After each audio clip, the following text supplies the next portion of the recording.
অনেক দিন পর পার্থর সঙ্গে দেখা হয়ে গেল রাস্তায়। আমরা দুজনেই বেশ আনন্দিত হলাম একে অপরকে দেখে। আসলে ও গুজরাটে কাজ করত। আজ প্রায় 25 বছর হয়ে গেল আমাদের। আমরা কলেজে একসাথেই পড়তাম, তারপর বহুদিন কোনো যোগাযোগ নেই। আমি জিজ্ঞেস করলাম, কোথায় থাকিস এখন? ও উত্তরে আমায় জানালো, এই তো গল্ফ গ্রিনে রে। আমাদের দেখা হয়েছে পার্ক স্ট্রিটে। কিছু কেনাকাটি করতে এসেছি আমরা দুজনেই, তা ভাগ্যের ফেরে দেখা হয়ে গেল। আমি বললাম, দুপুরে খাওয়া দাওয়া হয়েছে নাকি রে?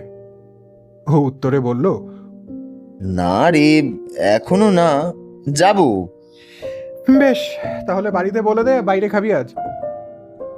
তবে আমার বলার সঙ্গে সঙ্গে ও কেমন একটা আশ্চর্য হয়ে হাসতে লাগলো। তা যাই হোক, আমি বাড়িতে ফোন করে বলে দিলাম আজ বাইরে খাবো।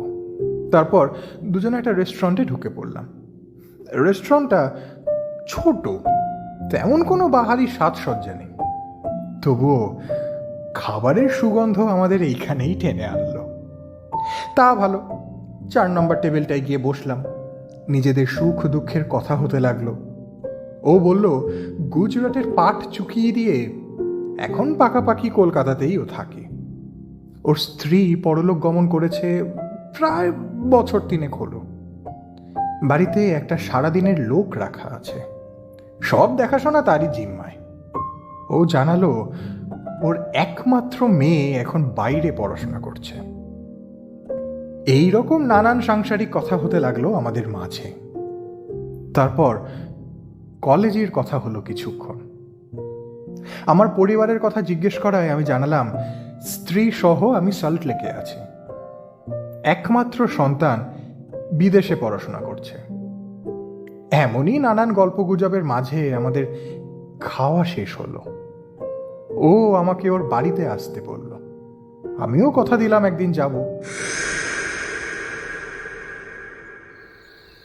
বেশ কয়েকটা দিন কেটে গেছে। একদিন হঠাৎ সন্ধেবেলা পৌঁছে গেলাম ওর বাড়ি। 2 তলা ছোট বাড়ি, চোখে পড়ার মতো সেরম কিছুই নেই। আমি এগিয়ে বেল দিতেই একটি ভৃত্য স্থানীয় লোক দরজা খুলে দিল। আমাকে পরিচয় জিজ্ঞেস করতে আমি পার্থর নাম বলায় আমায় ভেতরে নিয়ে গিয়ে বসালো। তারপর ওপরে ওকে খবর দিতে চলে গেল। একটু পরেই পার্থ নিচে নেমে এলো। তারপর সামনাসামনি একটা সোফায় বসে পড়ল। আমাকে দেখে একটা অন্তরঙ্গ হাসি হেসে বলল, এসেছিস? আমি ভেবেছিলাম তুই আর আসবি না। আমি বললাম, এ বাবা, কেন রে? তাতেও বিশেষ কোনো উত্তর দিল না। তারপরেই জিজ্ঞেস করলো খেয়ে যাব কিনা। বাড়িতে তো তেমন কিছু বলে আসিনি। আমি হেসে কথাটা বললাম। রামুদা, ও কাজের লোকটিকে ডেকে বলল, রামুদা, শোনো, 2 গ্লাস জল দিয়ে যাও তো। কাজের লোকটি ট্রেতে 2 গ্লাস জল দিয়ে গেল। আমি জলটা খেলাম আর পার্থ একটা সিগারেট ধরালো। তারপরে বলল, তারপর খবর বল। আমি বললাম, কি আর খবর বলবো বল। একটু পরেই লোকটি কফি আর আনুষঙ্গিক খাদ্যদ্রব্য টেবিলে রেখে গেল। আমি কফিতে চুমুক দিয়ে বললাম, তা কি করে সময় কাটাচ্ছিস? ও বলল, এটা সেটা করে চলে যাচ্ছে। তারপর আমাদের মাঝে নানান কথা হতে লাগলো। এই রকম নানা কথা হতে হতে ও হঠাৎ বলে উঠল, তাহলে তোকে একটা ঘটনা বলছি গুজরাতের, তবে বিশ্বাস করা বা না করা পুরোটাই তোর ওপর। পার্থ শুরু করলো গল্প বলা। আমার বাড়িটা আমার অফিস থেকে বেশ দূরে। আমি নিজেই গাড়ি ড্রাইভ করে যাতায়াত করতাম। তা ঘন্টা দেড়েক লাগতো বাড়ি থেকে অফিস অবধি। তখন শুভ্রা জীবিত ছিল। মানে আমার স্ত্রী আর কি। একদিন অফিসে মিটিং থাকায় দেরি হয়ে গেল বাড়ি ফিরতে। রাত 10টা নাগাদ অফিস থেকে বেরোলাম। শীতের সময়, তাই রাস্তাঘাট একেবারে কুয়াশায় ঢাকা। দূরে তেমন কিছু দেখা যাচ্ছিল না। তাও বাড়ি যেতে দেরি হচ্ছে বলে বেশ স্পিডেই গাড়ি চালিয়ে দিলাম। প্রথমটা তাও আলোকোজ্জ্বল রাস্তা থাকলেও ধীরে ধীরে আলো বা গাড়ি ঘোড়ার সংখ্যা কমে আসতে লাগলো। আগেই বলেছি আমার বাড়িটা অনেকটা দূরে, ঘন্টা দেড়েক লাগে। একবার ঘড়ি দেখলাম, 11টা বাজতে যাচ্ছে। আরও আধ ঘন্টা মতো বাড়ি পৌঁছতে লাগবে। তবে আশ্চর্যকর বিষয়, আমি বাড়ির যত কাছে এগিয়ে যাচ্ছি তত যেন গাছপালার সংখ্যা বেড়ে যাচ্ছে। কিন্তু এমনটা হবার কথা নয়। একটু আশ্চর্যই হচ্ছি আমি, কারণ তখনও বাড়ি থেকে কোনো ফোন আসেনি আমার।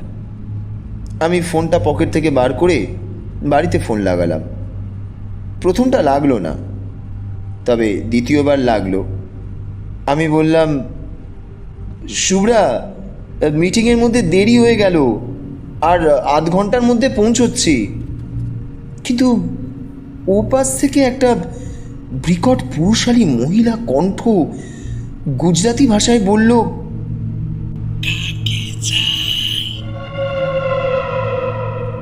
ওখানে বহুদিন থাকার সুবিধায় ভাষাটা আমি ভালোই জানি। আমিও গুজরাটিতে বললাম, এটা কি মানে শুভ্রা? ওদিক থেকে বলল। আমিও বললাম, শুভ্রা কোথায়? সে আবার বলল। আমি আমার নাম বলে বললাম, আমি শুভ্রার স্বামী পার্থ। ওদিক থেকে সেই পুরুষালী মহিলা কণ্ঠস্বর বলল,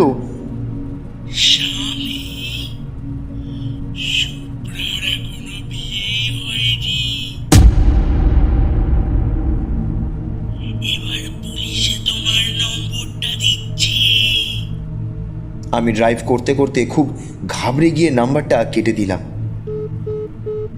তারপর আবার ফোন করলাম, তবে এবার অনেকক্ষণ ফোনটা বেজে গেল, কেউ ধরল না। ঠিক সেই সময় হঠাৎ বিনা মেঘে ভীষণ বাজ পড়তে লাগলো। আমি বাইরে চেয়ে দেখি আকাশে কোনো মেঘ নেই, তবে মুষলধারায় বৃষ্টি শুরু হয়ে গিয়েছে। ঘড়িতে দেখলাম রাত 11:30।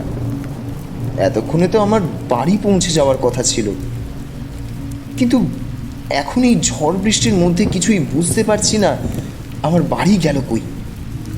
ফোনের ব্যাপারটাও মনে একটা দুশ্চিন্তার কারণ ঘটাচ্ছে।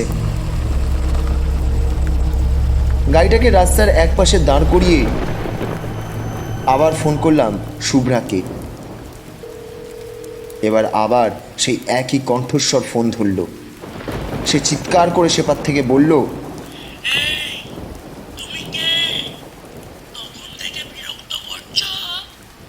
আমি আবার জিজ্ঞাসা করলাম, নাম্বারটা কি শুভ্রার? সে আবার বলল,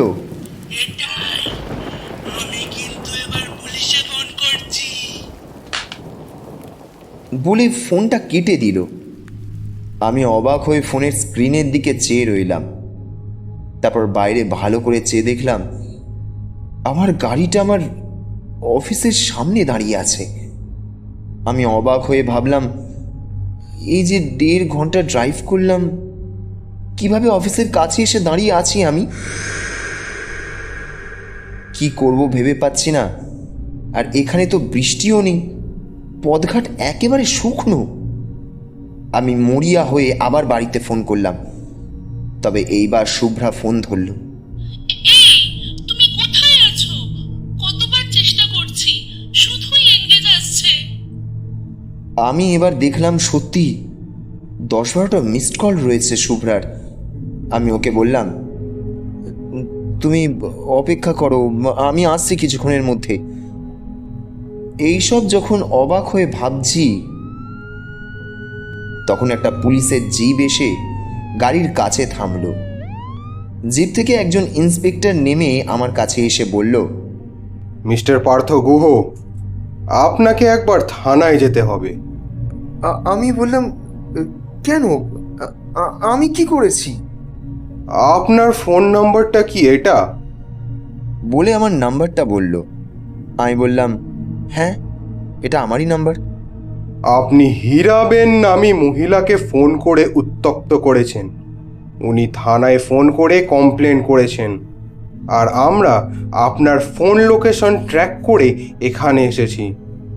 আপনার ফোনটা দেখি। আমি ফোনটা ওনাকে দিলাম। আমার নাম্বার থেকে ওদেরকে দেওয়া হীরাবেনের নাম্বারে কোনো ফোন যায়নি।